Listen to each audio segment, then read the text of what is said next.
Holocaust is the word that comes to mind. We think what the Nazis did to the Jews in 12 years when they murdered 6 million Jews was bad.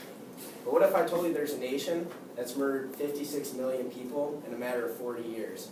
Many of us would be outraged and crying out for injustice or for justice. Well, this country is the United States of America.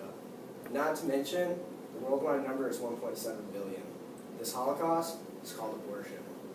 The fact of life and when it begins is at the very premises of the abortion issue, life.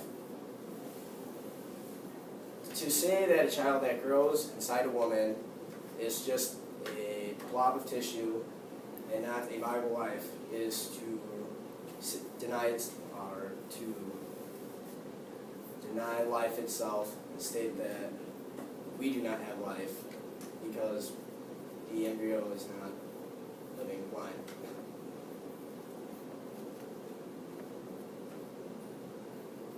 Well, if we are able to deny life at any point and say that no life is sacred, then we win the moral bad stop.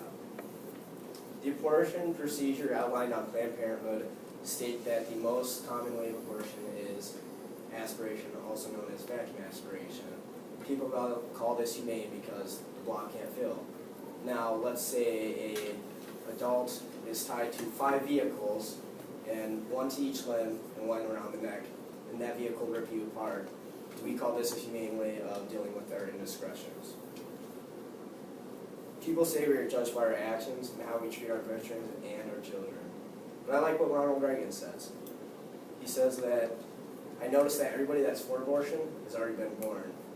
Should we not be tried and convicted for 1.7 billion babies aborted, the defenseless?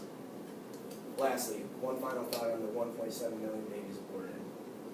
Who's to say that person could have been the one to cure cancer, to cure AIDS, the next great teacher, the theologian, the next great president, a mom or dad, brother or sister, that didn't have its chance or that did not have